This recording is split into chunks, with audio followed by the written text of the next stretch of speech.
What's going on, everybody? Welcome to another edition of Axe Creation. Today we're going to be looking at how to create a melodic riff based on some jazz harmony that moves through a chord progression, not just a static riff.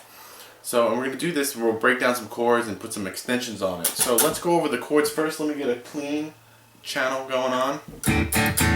So the chords I'm using are essentially B minor, F major, B flat major, D minor, and then a C sharp diminished chord. Okay? So if I were to just play power chords through that, it's not the most exciting chord progression. Right? It's a little outside, there were some unrelated chords, and it sounds a little disjunct, right?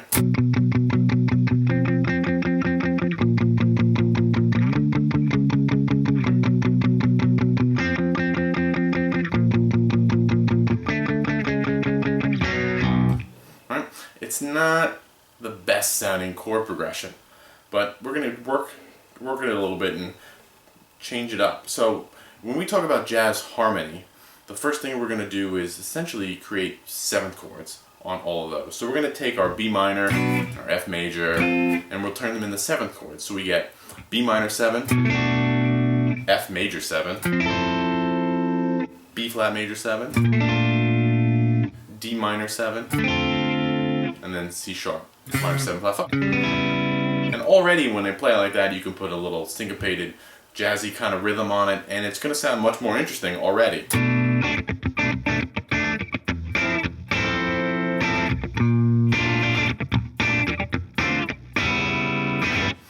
Already, now that chord progression doesn't sound, disoriented or smooth. It actually works really nice. There's some nice, interesting voice leading going on there.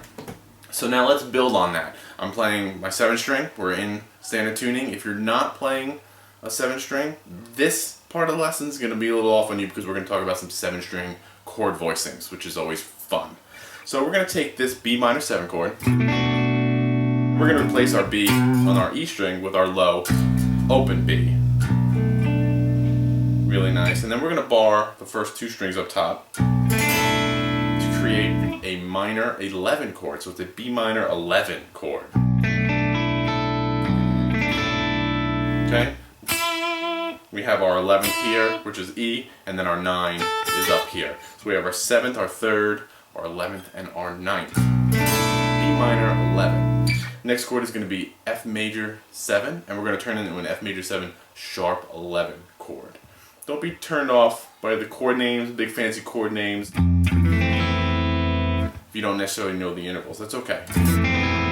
What's important is you know what it sounds like and that it sounds good. So this voicing, I'm going to grab the F here on my low B. It's actually extremely similar to that voicing if you were to play F major bar chord on the first position and then play your 2 high strings open. One of my favorite chords. That is an F major 7 sharp 11 chord. So here, grabbing the F here, we got 7 and 7 on our A and D string. My 7th and my 3rd. I'm going to grab the 5th on the G string, 5th fret. And then open, open.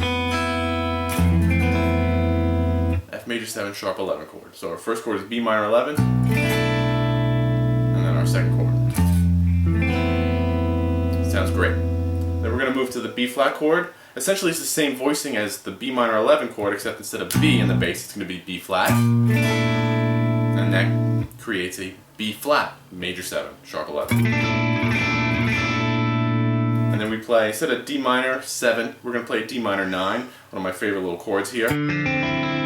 Right. 5 on the A, 3 on the D, 5, 5 on the G and B. And you can let the open E ring on top of that if you want.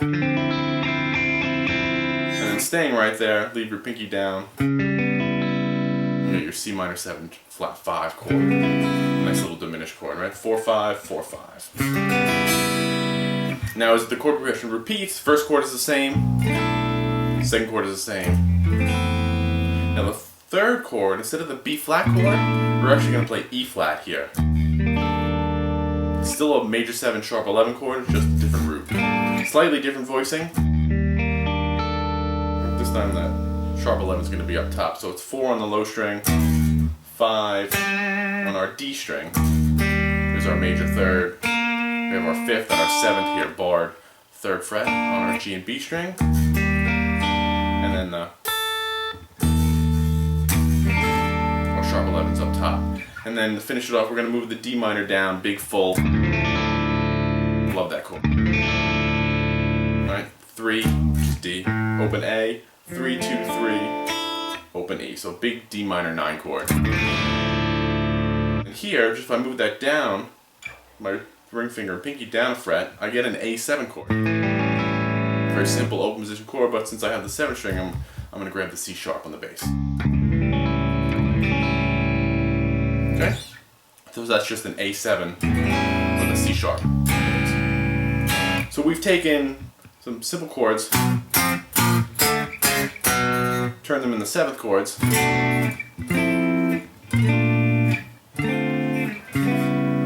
and then we've changed them into some 7-string voicings with a few extra extensions on them to give them even more color.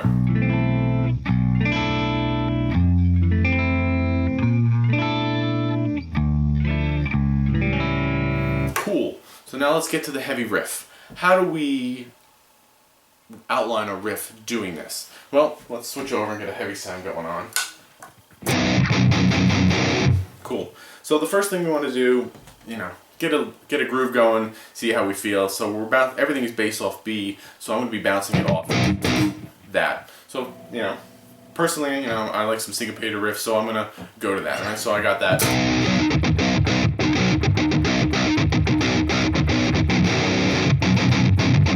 Like that feel, I use it a lot. So to outline the B, if I just do, we'll talk about that a little bit, we'll show the chords. So I'm just going to play open, alright, and I'm going to do 3-5, 3-5 on my low B and E. Now if I just to point out the shell of the B minor chord,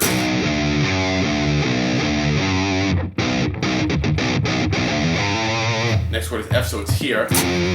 Now I love the interval of a major 7. It's a real beautiful type of dissonance. It's not really harsh dissonance. There's an exotic nature to it, and I use it all the time in my writing. So I'm always jumping up instead of maybe a 5th or an octave. I jump up a major 7. Alright? The 9th is there.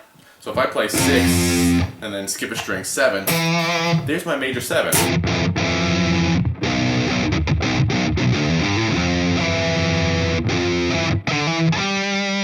If I play that note, that's the 9 of the chord, so I'm just putting these extensions into the riff. I don't necessarily think about it that way when I write these riffs too. So don't get over analytical with this. I'm still playing what sounds good, it just happens to be a 9th, because 9ths sound really nice. That takes me down. Again, the tabs for this are in the description. Definitely download them, learn the riff. I don't want to spend too much time breaking down everything I'm doing. So I'm going to do the same motif because it's a B flat major 7. And here, instead of playing the 9 there, I'm just going to slide up to it, give it a different feel. Alright, there's my B flat, and those are all chord tones. Nothing going on there. I got root 7. Again, the 9, drop down to the octave. And there's my 5th. And that 5th, which is F, happens to be part of the D minor chord, so that helps me get to the D minor chord. And here I'm just going to do a little arpeggio type of run. Right? So I got starting on D, on my A string, my 5th fret on A string. So I got 5, 8, same pattern up a step. So 7, 10. I grab there's my root, there's my 9. And then go to the C sharp chord. 4th fret on my A string, I just do a diminished arpeggio. Alright, everybody loves those. So that's the first half of the riff.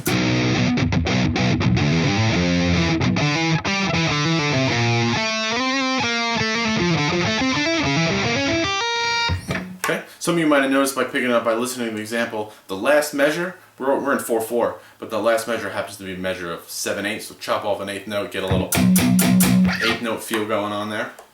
The second half of the riff is essentially identical. You know, so the one chord change.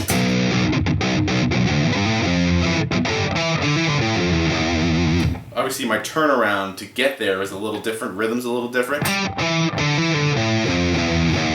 little chromatic line helps me get to that E chord. And it's the third chord, so instead of the B flat, it's the E flat, and it's literally the same idea, just off of that chord.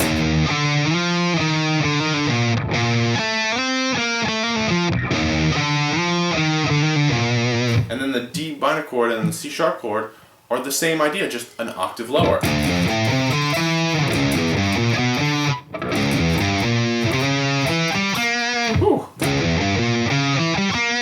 Alright? And that's another thing you can use for variation in your riffs. You can use register. Play things an octave higher, an octave lower, and that gives you a sense of variation to your ear and obviously your listener's ear.